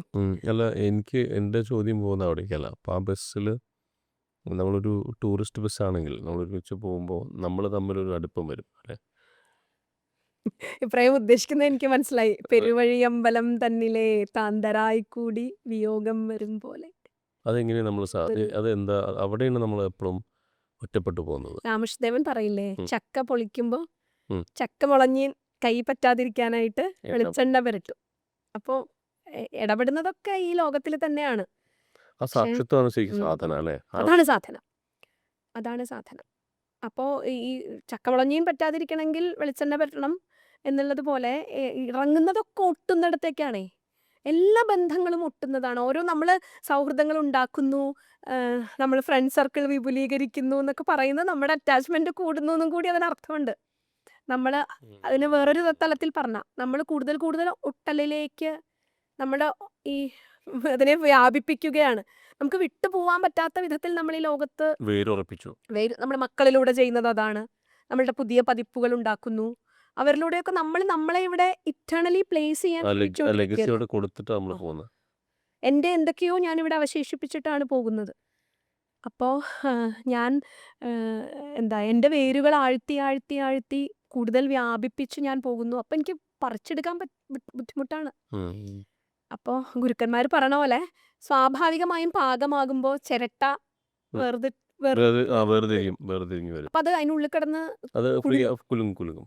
അപ്പം അത്തരമൊരു സ്വാഭാവികമായ പാകമാകൽ അതോ അവിടെയാണോ ഈ പഞ്ചാലിയുടെ ഇത് വരുന്നത്? അപ്പം അങ്ങനെ ഒരു എൻ്റെ ഇൻസിഡൻറ്റ് കഴിഞ്ഞതിന് ശേഷമാണ്, അല്ലെങ്കിൽ അത് നടന്നു ആ ഒരു ഉം. ക്രൈം, അല്ലെങ്കിൽ may be it's A crime or അധർമ്മം നടന്നതിന് ശേഷമാണ് കൃഷ്ണൻ ഇടപെടുന്നത്, അല്ലെങ്കിൽ കൃഷ്ണൻ കയറി വരുന്നത്. അല്ല എന്ന് വെച്ചാൽ ദേവ് ഡൺ ഇറ്റ്. ഉം. ആ ക്രൈം ചെയ്താലല്ലോ. എന്ന് വെച്ച് കൃഷ്ണൻ അത് തടയാമായിരുന്നില്ലേ? അതൊക്കെ പ്രസക്തമാണ്. അതെ അതെ. അതൊക്കെ പ്രസക്തമാണ്. പക്ഷെ അത് സംഭവിച്ചത് ഉം. മഹാഭാരതത്തിൽ നമ്മളെപ്പോഴും പറയുന്നത് പോലെ എല്ലാ കാലത്തും മനുഷ്യൻ തമ്മിൽ പരസ്പരം തല്ലുകൂടിയിരുന്നത്, മനുഷ്യൻ പരസ്പരം വാത് വെച്ചിരുന്നത് മണ്ണിനു വേണ്ടിയും സ്ത്രീക്ക് വേണ്ടിയുമായിരുന്നു. അത് ഇതിഹാസകാലത്തും ആവർത്തിക്കപ്പെടുന്നു, ആധുനിക സമൂഹത്തിലും ആവർത്തിക്കപ്പെടുന്നു. ചൂഷണങ്ങൾ ഇല്ലാതാവുന്നില്ല. ഇല്ല. ചൂഷണമില്ല ഉണ്ടായി എന്നതുകൊണ്ട് സത്യത്തിന്റെ വാല്യൂം ഇല്ലാതാവുന്നില്ല. ചൂഷണങ്ങൾ എപ്പോഴും ഉണ്ടാവും. ഉം. അത് സ്ത്രീയെ ചൂഷണം ചെയ്യുന്നുണ്ട്, പ്രകൃതിയെ ചൂഷണം ചെയ്യുന്നുണ്ട്. ഈ ചൂഷണങ്ങളൊക്കെ എല്ലാ കാലത്തും മനുഷ്യന്റെ ദുര കൊണ്ട്, മനുഷ്യന്റെ അഹന്ത കൊണ്ട് മനുഷ്യനിൽ സംഭവിച്ചുകൊണ്ടേയിരിക്കും. അപ്പോൾ ആത്യന്തികമായി ട്രാൻസ്ഫർമേഷൻ ഉണ്ടാവേണ്ടത് അവനവൻ്റെ ഉള്ളിൽ തന്നെയാണ്. എല്ലാ മനുഷ്യന്റെ ഉള്ളിലും ഈ വസ്ത്രം ആക്ഷേപിക്കുന്ന ദുശാസനുണ്ട്. അപ്പം നമ്മളൊക്കെ ഒരു മഹാഭാരതമാണ് അല്ലേ? നമ്മൾ ഒരു വ്യക്തി ഒരു മഹാഭാരതമാണ് അല്ലേ അതിൻ്റെ ഉള്ളിൽ സംഭവിക്കുന്നുണ്ട്. ഒരു സംഭവിക്കുന്നത്. വ്യക്തി ഒരു മഹാഭാരതമാണ്. ഒരു രാഷ്ട്രത്തിൽ ഒരു മഹാഭാരതം സംഭവിക്കുന്നുണ്ട്. അപ്പോൾ നമ്മൾ കേട്ടിട്ടില്ലേ, നമ്മൾ കുട്ടിക്കാലത്തൊക്കെ ഭയങ്കര കൗതുകത്തോടെ കേട്ട ഒരു കഥയായിരുന്നു ധ്രുവൻ്റെത് അല്ലെ? ഉത്താനപാദൻ, 2 മക്കളുണ്ടായി, 2 ഭാര്യമാരുണ്ടായിരുന്നു, സുരുചിയും സുനീതിയും. അത് സുരുചിക്കും ഒരു പുത്രൻ, സുനീതിക്കും ഒരു പുത്രൻ. ഇതൊരു രാഷ്ട്രീയ കഥയാണത്, രാഷ്ട്രതന്ത്രമാണതിൽ. എല്ലാ രാഷ്ട്രങ്ങളിലും നടക്കുന്ന മഹാഭാരതമാണ് ഈ കഥ. അതായത് ഈ ഉത്താനപാദൻ എത്ര ഭാര്യമാരാ? സുരുചിയും സുനീതിയും. ഒന്ന് അയാളുടെ ഇഷ്ടമാണ്, നമ്മൾ നേരത്തെ പറഞ്ഞ ഒന്ന് അയാളുടെ പ്രിയമാണ്, അയാൾക്ക് ഇഷ്ടമാണ് അവരോട്. ഇഷ്ടമുള്ള ഭാര്യയ്ക്ക് വേണ്ടി അയാൾ എന്തും ചെയ്തു കൊടുക്കും. എല്ലാ രാഷ്ട്രത്തിലും ഇല്ലേ ഇങ്ങനെ രാജാവിനോട് മന്ത്രിയോട് ഒട്ടി നിൽക്കുന്നവര്? അവിടെ എന്താ കഥ പറഞ്ഞത്? സുരുചിയുടെ മകൻ ഉത്തമൻ എപ്പോഴും ഇയാളുടെ മടി കയറിയിരിക്കും. അപ്പോൾ സുരുചിയിൽ നിന്നും ഉണ്ടാകുന്ന പുത്രനെ തനിക്ക് ഇഷ്ടമുള്ളവർക്ക് എല്ലാം ചെയ്തു കൊടുക്കും. അപ്പം എന്ത് സംഭവിക്കും? സുനീതി അവഗണിക്കപ്പെടും, നീതി അവഗണിക്കും. 2ാമത്തെ ഭാര്യയോട് ഇഷ്ടമല്ലായിരുന്നു, സുനീതിയോട് ഇഷ്ടമല്ല, അതുകൊണ്ട് സുനീതിയുടെ മകനോടും ഇഷ്ടമല്ല, ധ്രുവനോട് ഇഷ്ടമല്ല. അപ്പൊ സുരുചിയും സുനീതിയും എല്ലാവരുടെയും മനസ്സിലുണ്ട്. പോക്കറ്റ്സും ഈ അല്ലേ ഈ സ്പേബറിസം ഒക്കെ വരുന്നത് ആ. എല്ലായിടത്തും ഈ സാധനം നമുക്ക് നമ്മള് ആധുനിക രാഷ്ട്രീയത്തിൽ നോക്കൂ, ആധുനിക എന്താ സമൂഹത്തിൽ നോക്കൂ, നമ്മുടെയൊക്കെ മനസ്സിൽ നോക്കൂ. പക്ഷെ അതില്ലാത്തതുകൊണ്ടല്ലേ ചില രാഷ്ട്രീയ നേതാക്കൾ ഇപ്പോഴും സസ്റ്റെയിൻ ചെയ്യുന്നത് ആയിരിക്കും. അല്ലേ അവർക്കൊരു ഈ രണ്ട് സാധനം പക്ഷപാതിത്വമില്ല. ഇല്ലാത്തതാകുമ്പോൾ അതാണ് ഇന്ത്യയുടെ രാഷ്ട്രഭരണം. ചാണക്യനൊക്കെ ഒരു ഇന്ത്യക്കൊരു രാഷ്ട്ര ദർശനം ഉണ്ടാക്കി വെച്ചത് അർത്ഥശാസ്ത്രത്തിലൂടെ, നമുക്കൊരു എക്കണോമിക് പോളിസി ഉണ്ടാക്കി വെച്ചത്, നമുക്കൊരു രാഷ്ട്രബോധം ഉണ്ടാക്കി വെച്ചത് നിസ്വാർത്ഥന്റെ ഭരണം എന്ന് തന്നെയാണ്. വീണ്ടും വീണ്ടും പറയുന്നു, രാമന്റെ രാജ്യം എന്നത് സ്ഥിതപ്രജ്ഞന്റെ രാജ്യമാണ്. അവിടെ നീതി അവഗണിക്കപ്പെടില്ല. അവിടെ നീതി അവഗണിക്കപ്പെടില്ല. ഇഷ്ടമുള്ളത് നടക്കുകയുമില്ല. ധർമ്മമാണ് അവിടെ മുന്നിൽ നിൽക്കുന്നത്.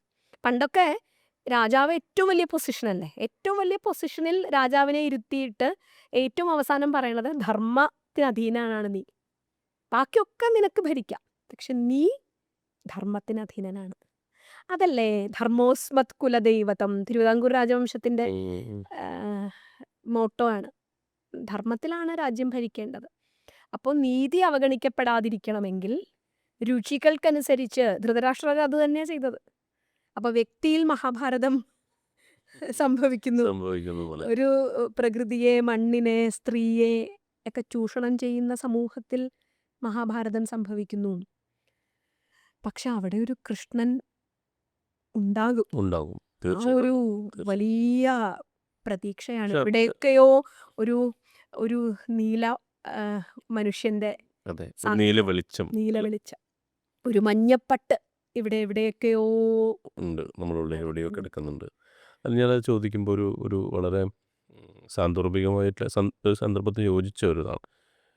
കേരളത്തിൽ ഇപ്പം ആത്മഹത്യാ നിരക്കൊക്കെ ഇപ്പം അങ്ങ് ഒരു അധ്യാപിക എന്ന നിലയിൽ അങ്ങ് ഇതൊക്കെ അറിയുന്നുണ്ടാവും.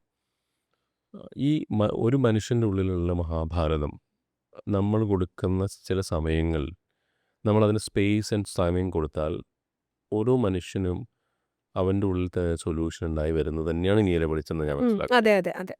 പണ്ട് ചില സെൽഫ് ഡെവലപ്മെൻറ്റ് ക്ലാസ്സുകളിലൊക്കെ പറയുന്ന പോലെ every problem come with 2 brief case. ഒന്ന് 2 സൊല്യൂഷൻസ് നമ്മളിൽ ഉണ്ടാവും. അത് നീതിയുക്തമായ സൊല്യൂഷൻ എടുക്കാം എന്നുള്ളൊരു എന്തായാലും പറയാം ഒരു കാത്തിരിപ്പ് നമുക്കില്ല. അങ്ങനെ തോന്നിയിട്ടുണ്ടോ? അതിനു മുമ്പ് നമ്മൾ മറ്റേത് ഓപ്പൺ ചെയ്യും അല്ലേ? ഓപ്പൺ ചെയ്യുകയോ അല്ലെങ്കിൽ ആത്മഹത്യ ചെയ്യുകയോ അല്ലെങ്കിൽ ഒളിച്ചോടുകയോ ചെയ്യും. നമുക്കൊരു അൺഓപ്പൺഡ് ഗിഫ്റ്റ്, വിവേകാനന്ദനെ സൂചിപ്പിച്ചതാണ് അത് വിദേശീയര്. നമുക്കൊരു അൺഓപ്പൺഡ് ഗിഫ്റ്റ് കിട്ടിയിട്ടുണ്ട്. അത് വീട്ടിൽ വെച്ചിട്ടാണ് ആ ഗിഫ്റ്റ് തുറന്നു നോക്കുന്നേ ഇല്ല. എന്നിട്ടാണ് നമ്മൾ പലപ്പോഴും ഈ ചെറിയ ചെറിയ സൊല്യൂഷന് വേണ്ടി സാഹചര്യങ്ങളെ. അപ്പൊ ആ അൺഓപ്പൺഡ് ഗിഫ്റ്റ് എന്ന് പറയുന്നത് ഇന്ത്യക്കാരെ സംബന്ധിച്ചിടത്തോളം നമ്മുടെ ദർശനങ്ങളുടെ പശ്ചാത്തലമാണ്. നമുക്ക് താങ്ങ് ആവുന്ന, ഞാൻ ആ വാക്ക് ഉപയോഗിക്കാൻ കാരണം പ്രേം ശ്രദ്ധിച്ചിട്ടുണ്ടാവും, ഒരു സമാന്തര വിദ്യാഭ്യാസത്തിന്റെ വക്താക്കളാണ് ഗോപാലകൃഷ്ണൻ, വിജയലക്ഷ്മി, സാരംഗ്. ആ അമ്മയുടെ അവരുടെ രണ്ടുപേരുടെയും കൂടി ഒരു പുസ്തകത്തിന്റെ പേരാണ് താങ്ങാവുന്ന വിദ്യാഭ്യാസം. അത് രണ്ടർത്ഥത്തിലും, താങ്ങ് കരുത്താവുന്ന വിദ്യാഭ്യാസം, നമുക്ക് താങ്ങാവുന്ന അതാണ് ആക്ച്വലി വേണ്ടത്. അതാണ്. അപ്പൊ താങ്ങാവുന്ന വിദ്യാഭ്യാസം എന്ന് പറയുന്നത് എന്താണ്? ഈ ആത്മഹത്യകളിലേക്ക് പോകാതെ, ഈ ഒരു നിസ്സാരമായ, ഇപ്പോൾ കൊച്ചു കുട്ടികളോട് ചോദിച്ചപ്പോൾ ഞാൻ എൻ്റെ കോളേജിൽ ഏറ്റവും കൂടുതൽ കേൾക്കുന്നത്, മിസ്സേ ഇന്ന് ക്ലാസ്സിൽ വരാനൊരു മൂഡില്ല, ഡിപ്രഷനാണ്. വെറുതെ പ്രയോഗിക്കുകയാണേ. ക്ലാസ്സിൽ പലപ്പോഴും യാതൊരു തരത്തിലുള്ള കമ്മിറ്റ്മെൻറ്റും ഇല്ല, ഒക്കെ ഡിപ്രഷനാണ്. കുറച്ച് ദിവസം ലീവ് എടുക്കുക, ഡിപ്രഷനാണ്, എന്താ ഒരു മൂഡ് വരുന്നില്ല. അപ്പോൾ ഡിപ്രഷനൊക്കെ വളരെ കോമൺലി യൂസ് ചെയ്യുന്ന വാക്കായി മാറിയിരിക്കുന്നു ചെറുപ്പക്കാരുടെ ഇടയിൽ പോലും. അപ്പം നമ്മൾ ഒരു ലോകത്തിലേക്ക് കണ്ണു തുറക്കുന്ന പ്രായം എന്നൊക്കെ പറയുന്നത് എത്രമാത്രം കൗതുകങ്ങളുടെ, എത്രമാത്രം ആശയങ്ങളുടെ, വായനകളുടെ. നിങ്ങൾ ക്യാമ്പസ് എപ്പോഴും എല്ലാവർക്കും ഒരു നല്ല ഓർമ്മയാണല്ലോ ക്യാമ്പസ്. അപ്പം ആ ഒരു ക്യാമ്പസ് കാലം എന്നൊക്കെ പറയുന്നത് എത്ര ജീവനോടെ, ഒരു ക്യാമ്പസ് എന്ന് പറയുന്ന ജീവനല്ലേ ഒരു ദിവസം നമുക്കത് ഒഴിവ് കിട്ടുന്നത് സഹിക്കാൻ പറ്റാത്ത ദിവസം അല്ലേ? ക്യാമ്പസ് എന്ന് പറയുന്നത് ഒരു ലൈഫ് അല്ലേ? അപ്പൊ പക്ഷെ പലപ്പോഴും കുട്ടികൾ തുരുത്താണ്. ഇത്രയും സ്വാതന്ത്ര്യമുള്ള, ഇത്രയും ഇങ്ങനൊരു സ്വാതന്ത്ര്യമുള്ള തുരുത്ത് വേറെ ഇവിടെ ഇല്ല. അതിനു വേണ്ടി അതൊക്കെ കഴിയുമ്പോഴേ ശരിക്കും പറഞ്ഞാൽ അറിയുള്ളൂ. തിരിച്ചു കിട്ടില്ല എന്നറിയുന്ന ഒരു ഒരു ലോകമാണ് നമ്മുടെ ഒരു പക്ഷേ പലപ്പോഴും ഇന്നത്തെ പുതിയ തലമുറയെ നിസ്സാര കാര്യങ്ങൾക്ക് ഡിപ്രഷനിലേക്ക് അധ്യാപകർ ഒന്ന് നോക്കിയാൽ അല്ലെങ്കിൽ നോക്കിയില്ലെങ്കിൽ കൂട്ടുകാരൻ നോക്കിയില്ലെങ്കിൽ എനിക്ക് കോളേജിൽ ധാരാളം അത്തരം അനുഭവങ്ങളുണ്ട്. നമ്മൾ കുട്ടികളോട് ഇടപെടുമ്പോഴേക്കും അവരുടെ മനസ്സ് സഞ്ചരിക്കുന്ന വഴികൾ നമ്മളെ പേഴ്സണൽ അനുഭവങ്ങളായതുകൊണ്ട് ഞാൻ ഷെയർ ചെയ്യുന്നില്ല. അവരുടെ മനസ്സ് സഞ്ചരിക്കുന്ന എത്രയോ കുട്ടികളെ നമ്മൾ വീട്ടിൽ കൊണ്ടുവന്ന് താമസിപ്പിച്ച് ദിവസങ്ങളോളം സംസാരിച്ച് അവരെ ജീവിതത്തിലേക്ക് കൊണ്ടുവരാൻ കഷ്ടപ്പെടാറുണ്ട്. അതെ അത് പലപ്പോഴും പ്രാർത്ഥന പോലും അവർക്കൊരു സൊല്യൂഷൻ അല്ല. അവർ വിശ്വസിക്കുന്നില്ല. അപ്പൊ അത്തരം ഒരു താങ്ങ് പോലും അവർക്കില്ല. ഒരു വിശ്വാസത്തിന്റെ താങ്ങ് പോലും അവർക്കില്ല. അങ്ങനെയുള്ള കുട്ടികളോട് നമ്മൾ എത്രമാത്രം എത്ര നേരം സംസാരിച്ച് അവരെ കൊണ്ടുവരേണ്ട അവസ്ഥ ഉണ്ടാവാറുണ്ടെന്നറിയോ? അപ്പോൾ നിസ്സാരതകൾക്ക് ഈ ഗിഫ്റ്റ് ഓപ്പൺ ചെയ്തിട്ടില്ല ഇതുവരെ. അത് താങ്ങാണ്. ഈ മഹാഭാരതത്തിൻ്റെ ഓരോ പേജ് മുന്നോട്ട് പോകുമ്പോഴാണ് അതിൽ പല തത്വങ്ങളും പല ആന്തരിക അർത്ഥങ്ങളും നമുക്ക് മനസ്സിലാവുന്നത്. ഇവിടെ നമ്മളെ ജീവിതവും അങ്ങീ പറയുന്ന ഡിപ്രഷൻ കാരണം പല വികാരങ്ങളെയും വിചാരങ്ങളെയും നമ്മളെപ്പോഴും ചില വാക്കുകളായിട്ട് ബന്ധിപ്പിക്കാൻ ശ്രമിക്കുന്ന ഒരു സമൂഹമാണ്. ഒരു വാക്കതിന് വേണം. അതെ അതെ അതെ പണ്ട് സ്ട്രെസ് എന്നൊക്കെ പറഞ്ഞാൽ അത് ഫോറിൻ ഒരു വാക്കായിരുന്നു. ഇവിടെ സ്ട്രെസ് ആർക്കും ഉണ്ടായിരുന്നില്ല. പിന്നീട് സ്ട്രെസ് വരികയും ഇന്ന് ബാക്കി എല്ലാത്തിൻ്റെയും സ്പീഡ് കൂടി. എന്ന് വെച്ചാൽ ഒരു ട്രെയിൻ 60 കിലോമീറ്ററിൽ നിന്ന് 189 to 170 200 കിലോമീറ്റർ സ്പീഡിലാണ് ട്രെയിൻ എന്ന് യാത്ര ചെയ്യുന്നത്. അല്ലെങ്കിൽ 189 കാറുകളുടെ സ്പീഡ് ഇപ്പം കഴിഞ്ഞ ദിവസം ഹൈവേയിൽ പോകുന്ന സമയത്ത് എപ്പോഴും എൻ്റെ മോൾ ഞാൻ കുറച്ച് വേഗതയിൽ പോകുന്ന ആളെന്ന നിലയിൽ എപ്പോഴും നോക്കും. അപ്പോൾ 120 പോകുന്ന സമയത്ത് 120 ഇങ്ങനെ ഈ ഹൈവേയിൽ പോവാം. ഞാൻ പറഞ്ഞു നോക്കി നോക്കുക കാണാമെന്ന് പറഞ്ഞു. അപ്പം അവൾ ഞെട്ടിപ്പോയി. 120 ആണ് ഇപ്പം ബാംഗ്ലൂരൊക്കെ ഇന്നർ സർക്കിൾ ഓടുന്ന ചിലർ 120 ആണ് സ്പീഡ്. അപ്പോൾ ഇതിലൊക്കെ നമുക്ക് സ്പീഡായി. പക്ഷേ നമ്മളുടെ BP, നമ്മുടെ ഷുഗർ, ഇതിൻ്റെ എല്ലാത്തിൻ്റെ എന്തായി അവരത് കുറച്ചു. ത്രെഷോൾഡ് ഇങ്ങനെ കുറയ്ക്കുകയാണ്, കൂട്ടുകയല്ല ചെയ്യുന്നത്. അപ്പം നമ്മൾ വെറുതെ രോഗികളാവുകയാണ്. അപ്പം ഞാൻ ചോദിക്കുന്ന ചോദ്യം എന്താ വെച്ചാൽ ഈ പേജ് മറയ്ക്കുമ്പോഴാണ് നമുക്ക് അവസാനങ്ങളിലേക്ക് പോകുമ്പോൾ ചിലപ്പോൾ സൊല്യൂഷൻ കാണാൻ കഴിയുക. അതേപോലെ ഈ കുഞ്ഞുങ്ങൾക്ക് അല്ലെങ്കിൽ കുട്ടികൾക്ക് നമുക്കൊക്കെ തന്നെ ഞാൻ ആരെയും നമ്മളാരും വലുതല്ല, ആരും ചെറുതല്ല. ഒന്ന് വെയിറ്റ് ചെയ്താൽ അല്ലെങ്കിൽ നമ്മളൊന്ന് ചെകഞ്ഞാൽ ഓർഗാനിക്കലി ആൻസർ കണ്ടെത്താൻ കഴിയില്ലേ? നമ്മുടെ ഒരു സിസ്റ്റത്തിന്റെ പ്രത്യേകത കൂടിയാണത്. നമുക്ക് ഈ കാത്തിരിപ്പ് എന്ന് പറയണത് അത് വളരെ മനോഹരമായ ഒരു പ്രക്രിയയാണ്. അത് നമ്മൾ ആരും മനസ്സിലാക്കുന്നില്ല. നമ്മൾ അതിന് ശ്രമിക്കുന്നില്ല. എൻ്റെ പല സുഹൃത്തുക്കളെ ഞാനും ഇടയ്ക്കൊക്കെ അങ്ങനെ ചെയ്യാറുണ്ട്. പല സുഹൃത്തുക്കളെ ഒരു സിനിമ നമുക്ക് പൂർണ്ണമായും ചിലപ്പോൾ കണ്ടു തീർക്കാനുള്ള ഒരു എന്താ പറയാ ക്ഷമയില്ല. വേഗം ഒന്ന് ഓടിച്ച് ടൂറിട്ട് കാണും. പിന്നെ ലാസ്റ്റ് എന്താണെന്ന് അറിയാതെ വയ്യ. നമ്മൾ വേഗം സ്പീഡിൽ കാണും. കൊണ്ടുവന്ന് വെച്ച് നോക്കും. അതായത് കാത്തിരിക്കാനേ പറ്റുന്നില്ല. ഒരു ബ്ലെസ്ഫുൾ വെയിറ്റിംഗ് എന്നൊക്കെ പറയില്ലേ, അതൊരു മനോഹരമായ പ്രക്രിയയാണെന്ന് നമ്മൾ അറിയുന്നേ ഇല്ല. ഇപ്പം കുട്ടികളോടൊക്കെ പറഞ്ഞാൽ നമ്മളൊരു ക്ലാസ് ഒക്കെ എടുത്തു കഴിഞ്ഞാൽ 1 hour ക്ലാസ് എന്നൊക്കെ പറഞ്ഞാൽ അവർക്ക് സങ്കല്പിക്കാനേ വയ്യ. ഈ 30 സെക്കൻഡ് റീൽസാണ് ഉള്ളിൽ കിടക്കുന്നത്. 3 മിനിറ്റ് 30 സെക്കൻഡ് ആണ് അവരുടെ ഈ ഉള്ളിൽ ഉള്ള ടൈംസ് സെറ്റ് ചെയ്തിരിക്കുന്നത്. അപ്പം അതനുസരിച്ച് അവർക്ക് ആ സ്പീഡിലേ അവർക്ക് മുന്നോട്ട് പോകാൻ പറ്റുന്നുള്ളൂ. അതിൽ കൂടുതലും ശ്രദ്ധ നിൽക്കുന്നില്ല. നമ്മൾ 1 മണിക്കൂർ ഇപ്പോൾ കോളേജുകളിലൊക്കെ 1 hour ക്ലാസ്സാണ്. നമ്മളൊരു 10 മിനിറ്റ് 15 മിനിറ്റ് കഴിഞ്ഞ് വിഷയം മാറ്റിയില്ലെങ്കിൽ അല്ലെങ്കിൽ എന്തെങ്കിലും ആക്ടിവിറ്റി ഒക്കെ ചെയ്യിപ്പിച്ചില്ലെങ്കിൽ പണ്ടൊക്കെ നമ്മൾ ഈ മഹാന്മാരുടെ ക്ലാസ്സുകളൊക്കെ എന്താ ഈശകുറുപ്പിന്റെ ക്ലാസ് ഒക്കെ കേൾക്കാൻ ഒന്നും ചെയ്യാൻ പറ്റില്ല. അങ്ങനെ കയറിയിരുന്നു എന്ന് പറഞ്ഞ കാലമില്ല. ആ ക്യാമ്പസ് കാലമൊക്കെ മാറിയിട്ട് പല ക്ലാസ്സും കയറിയിരിക്കും നമ്മൾ ആ ക്ലാസ്സിൽ. ഇല്ലേ ആ കാലമൊക്കെ മാറിയിട്ട് കുട്ടികൾക്ക് ഫോക്കസ് കിട്ടുന്നില്ല. ഇതൊക്കെയാണ് പുതിയ തലമുറ അനുഭവിക്കുന്ന ഏറ്റവും വലിയ പ്രശ്നം. LKG കുട്ടിക്ക് പോലും ആങ്സൈറ്റി, ഈ പറഞ്ഞ പോലെ സ്ട്രെസ്. അടുത്തത് എൻ്റെ ഒരു സുഹൃത്ത് ഒരു കുട്ടിയെ എറണാകുളത്തെ ഒരു വലിയ സ്കൂളിൽ, ഏറ്റവും വലിയ ഒരു സ്കൂളിൽ അഡ്മിഷന് ചെന്നപ്പോൾ അവർ പറഞ്ഞു അവിടെ ആ കുട്ടിക്ക് അഡ്മിഷൻ കിട്ടണമെങ്കിൽ ആ കുട്ടിയുടെ LKG ചേരണതിന് മുമ്പ്, കാരണം കൊച്ചിന് 3 വയസ്സേ ഉള്ളൂ. അപ്പോൾ 3 വയസ്സ് മുതലേ ഒരു ക്രാഷ് കോഴ്സിന് അവനെ കൊണ്ടുവന്നാക്കണം. ആ ക്രാഷ് കോഴ്സ് കഴിഞ്ഞ കുട്ടിയെ മാത്രമേ ഇവിടെ 3 മാസത്തെ ഒരു ക്രാഷ് കോഴ്സ് കഴിഞ്ഞാലേ ഇവിടെ അഡ്മിഷൻ കൊടുക്കുള്ളൂ. നോക്കൂ, 3 വയസ്സുള്ള കുട്ടിക്ക് എന്ത് കോഴ്സ് കൊടുക്കാനാ? ഒരു കുട്ടിക്ക് ഒരിടത്ത് അഡ്മിഷൻ കിട്ടാതിരിക്കാൻ കാരണം ഇന്റർവ്യൂവിന് ചെന്നപ്പം മിഠായി കുട്ടിക്ക് എടുത്തോളാൻ പറഞ്ഞു. അപ്പോൾ കുട്ടി 2 കൈ കൊണ്ടും വാരി എടുത്തു. ഒരെണ്ണം ഇപ്പുറത്ത് പോക്കറ്റിലോട്ട്, ഇപ്പുറത്ത് 2 പോക്കറ്റിലോട്ട് സന്തോഷമായി. കുട്ടിയുടെ ബിഹേവിയർ ശരിയല്ലായിരുന്നു. 3 വയസ്സുള്ള കുട്ടിയുടെ 3.5 വയസ്സുള്ള കുട്ടിയുടെ മിഠായി എടുത്ത ആ ബിഹേവിയർ ശരിയല്ലായിരുന്നു. അപ്പം അങ്ങനെ നമ്മൾ ബാഹ്യമായി കുട്ടിയെ വല്ലാതെ നിയന്ത്രണങ്ങളിൽ പെരുമാറാൻ പഠിപ്പിക്കുന്നു. പക്ഷെ ഒരു ആന്തരികമായ ഒരു സംസ്കരണം, ഒരു പെരുമാറ്റം അത് അവൻ്റെ ഉള്ളിൽ ഉണ്ടാവുന്നുമില്ല. എല്ലാം കൊണ്ട് തയ്യാറാക്കി വെച്ചു കൊടുക്കും. ഇതൊക്കെ ഇന്ന് എൻ്റെ മുന്നിൽ നിന്ന് എടുത്തുകൊണ്ട് പോവാമോ എന്ന് ചോദിക്കും അവസാനം കുട്ടി. അങ്ങനെ എല്ലാം നമ്മൾ ഒപ്പിച്ചൊപ്പിച്ച് കൊടുക്കുന്ന ഒരു പാരൻറ്റിങ്ങിലൂടെയാണ് നമ്മൾ കടന്നു പോകുന്നത്. അപ്പം അവന് കാത്തിരിപ്പ് എന്ന് പറയുന്നത് ഈ മാഷ്മെലോ എക്സ്പെരിമെൻ്റ് അതെ അതെ അതെ അതെ അതെ അതെ കാത്തിരിപ്പ്. വെയിറ്റ് ചെയ്യൂ, ഞാൻ വരണത് വരെ വെയിറ്റ് ചെയ്തിട്ട് നിനക്കിത് തരാം. ആ കുട്ടികളെ ഒരു പഠനവിധേയമാക്കി, കാത്തിരുന്ന കുട്ടികളെ ഒരു പഠനവിധേയമാക്കിയിരുന്നു. അതുപോലെ നിരാശയും. നിരാശയും കിട്ടുന്നതെല്ലാം സാധിച്ചു കൊടുക്കുമ്പോൾ ഉണ്ടാകുന്ന നിരാശ. അപ്പോൾ ഈ ഒരു നമ്മളൊരു എപ്പിക്കിൻ്റെയും ഒരു സ്പിരിച്വൽ സാധനയുടെയും ഒക്കെ പശ്ചാത്തലത്തിൽ ജീവിക്കുന്നവർക്ക് ആധുനിക സമൂഹത്തിന് കൊടുക്കാവുന്ന ഏറ്റവും വലിയ സാധന ഏറ്റവും വലിയ കാത്തിരിപ്പല്ലേ. ഒരാള് നിരന്തരമായി ഒരേ ഇതിലേക്ക് എത്തണമെങ്കിൽ അതെ അനുശീലനത്തിലൂടെ കടന്നു പോയി മടുപ്പില്ലാതെ ക്ഷീരബല 101 ആവർത്തിച്ചാൽ അതെ ശക്തി കൂടും ശക്തി കൂടും. അല്ലേ. എത്രത്തോളം പ്രവർത്തിക്കുന്നുവോ ആവർത്തിക്കുന്നുവോ അത്ര ആവർത്തിച്ച് മടുപ്പില്ലാതെ ആവർത്തിച്ച് കൂടുതൽ ശക്തിപ്പെടുത്തുക എന്നൊരു പാരമ്പര്യം നമുക്കുണ്ട്. അപ്പോൾ ഒരു ബ്ലെസ്ഫുൾ വെയിറ്റിംഗ് ക്രിസ്ത്യാനിറ്റിയുടെ വലിയൊരു സങ്കല്പം അതല്ലേ. മണിയറ ഒരുക്കി അതെ കാത്തിരിക്കും, അതെ എപ്പോഴെങ്കിലും വരും. ആ ഒരു കാത്തിരിപ്പിൻ്റെ, ജീവിതത്തിനെ അതിൻ്റെ എല്ലാ അർത്ഥത്തിലും പുൽകുന്നതിൻ്റെ, ജീവിതത്തിനെ ഒന്ന് സ്ലോ ചെയ്യുന്നതിൻ്റെ ഒക്കെ ശരിയായ ആസ്വാദനം ഞാൻ ഉറച്ചു വിശ്വസിക്കുന്നു നല്ലൊരു സാധകനെ ജീവിതത്തെ അതിൻ്റെ എല്ലാ അർത്ഥത്തിലും ആസ്വദിക്കാൻ പറ്റും.